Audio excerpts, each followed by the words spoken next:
Hi, Wolf Recaps here. Today, I'm going to explain an American dystopian film called The Darkest Minds. In the year 2043 in the United States, children and teenagers start to die because of a terrible disease that only afflicts children. This disease is contagious and spreads very quickly. However, this disease is only lethal to children but not to adults. As a result of this virus, 98% of children and teens die, and only 2% of children survive the disease, and the children who survive become abnormal. The disease triggers a special ability in these children which makes them dangerous. The government urges all parents to hand over their surviving child to a camp for healing and research, and at that time, the President of America, President Gray, claims that his son, Clancy, has survived the disease and is currently being treated at the camp for healing, and his condition is getting better. In the camp, doctors and scientists classify children and their disorders into 5 colors. First, it is the greens, for children whose intelligence has increased. The second is blue, for those who have telekinetic abilities. The third group is gold, who have the power to manipulate electricity.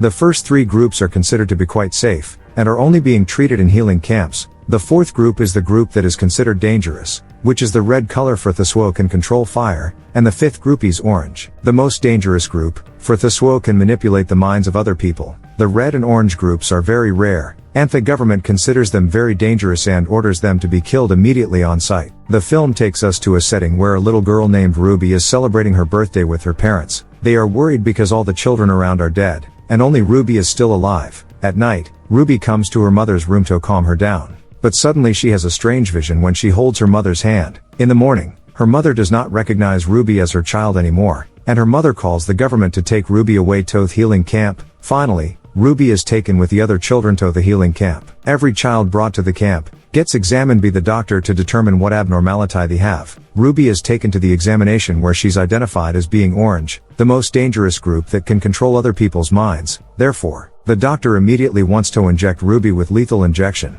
But Ruby is able to control his mind and convince him that she is green, the ones whose intelligence has improved rapidly and is not considered dangerous. On the camp, there are 3 groups: green, blue, and gold. But there are no red nor orange, because they are all killed immediately on sight. Ruby then lives her life in the camp as a green. 6 years have passed. Ruby, who is working in the camp, is scolded by the camp captain for making a mistake. The captain feels that Ruby is more stupid than the other people there, and grows suspicious. However, Ruby's campmate tries to defend Ruby and insults the camp captain, which infuriates him, and as a result, the captain takes her away for punishment. The children are treated really badly in the camp. Later at the camp, frequency tests are often held. In short, this frequency test is a test that is a very loud sound whose frequency can only be heard by the children. During this frequency test, Ruby faints, and she is taken to a doctor called Dr. Kate for further examination. From the examination, the officer finds out that Ruby is an orange. Dr. Kate secretly writes a note to Ruby that they have found out Ruby is an orange and will kill her immediately. And Dr. Kate tells Ruby to meet her in the boiler room.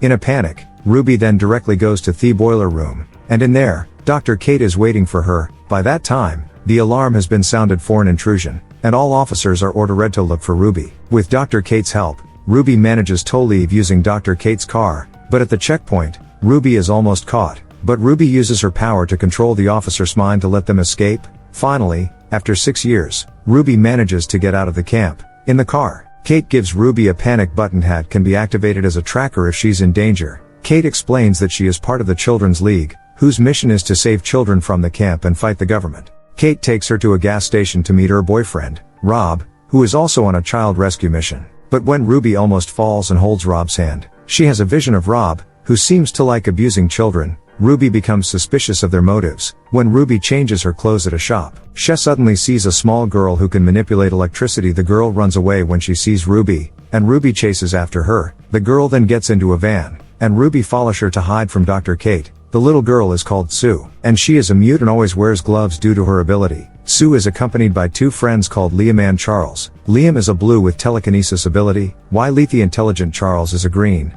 They agree to go with Ruby and help her escape from Kate. On the way, there is a woman who tries to chase them. Her name is Lady Jane. Lady Jane is a child hunter who works for money. While in pursuit, Kate also tries to pursue them. However, Liam uses his telekinesis power to harass them by scattering the leaves, cracking the road, and even knocking down the trees. As a result, they manage to escape. They also begin to get to know each other better. But Ruby does not reveal her identity as orange and lies that she is a green. Liam explains that they are on their way down the East River to a group of children led by a mysterious person nicknamed the Slip Kid. They don't know the identity of the slip kid, but it looks like he's an orange who can control people's minds. He also explains that the children's league by Dr. Kate is not a good place to stay. He used to be in the children's league, where they train children to use their abilities to fight against the government. Liam didn't like the idea of becoming a soldier, and so he eventually left the league. Meanwhile, Ruby and the others spend the night at an inn.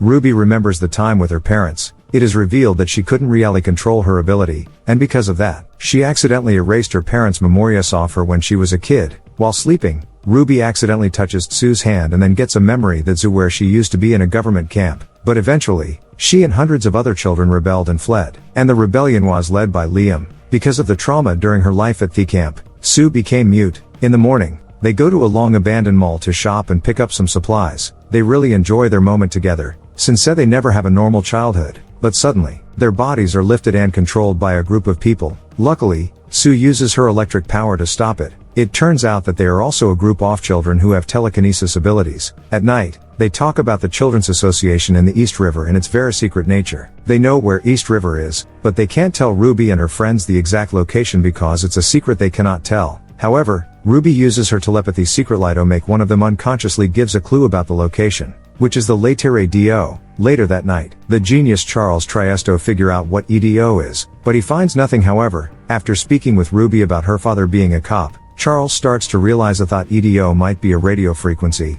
He concludes that E represents 5, D represents 4, and O represents 0, and he uses the number 540 for the radio frequency. Finally, they receive a message from the frequency, and finds that the location is at Lake Prince, Virginia. The next day, on the road, they are ambushed by Lady Jane, the child hunter, and she used the sound frequency of her rifle to incapacitate the children. Luckily, Ruby uses her power to control Lady Jane's mind, and gives Jane a deserving punishment. Liam and the others are shocked that all this time Ruby is orange. It turns out that Ruby has lied to them all this time because she isn't proud of her abilities. Some time later, Ruby confides with Liam about their past, and they start to fall in love with each other. Finally, they continue their journey and arrive at Lake Prince, Virginia. There, they meet other children like themselves. They are so amazed because they haven't seen that many children in a very long time. They also meet the slip kid, and it turns out that all this time, he is the son of the president, Clancy Gray. Clancy is an orange, just like Ruby. At night, they have a party. Liam and Ruby dance together romantically. In the morning,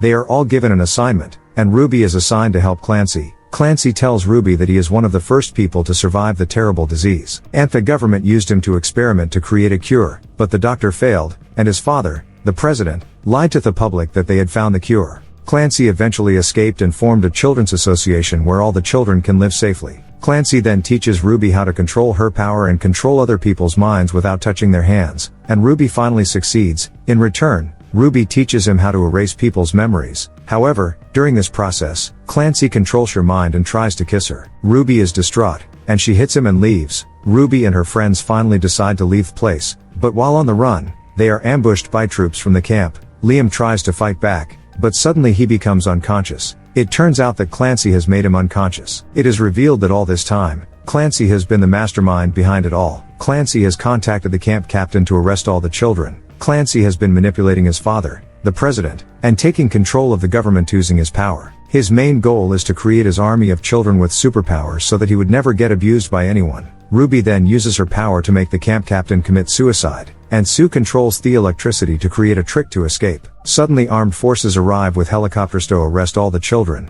The troops brought the children in the red group who can control fire. It turns out that they are secretly weaponized by the government, and they set the camp on fire. The battle finally ensues. The Red Army tries to burn Liam and his friends, but Liam uses his power to retaliate. But suddenly, Clancy comes in the middle of battle and manipulates the minds of all children there. Liam and the others are forced to leave the location and leave Ruby there, because only Ruby has the power to face Clancy. Ruby uses her ability to create her army. However, Clancy shows his brutal nature, and controls their mind to kill themselves by shooting each other. Clancy then tries to use his new memory erasing powers to turn Ruby to his side, and forget her friends, but Ruby uses her power to control the pilot's mind, and the helicopter crashes and explodes. Ruby manages to escape the explosion with the help of Charles, but unfortunately, Charles gets burnt, and he is severely injured, leaving Ruby no choice but to use her panic button to call the Children's League for help. The next morning, the League squad comes to pick them all up.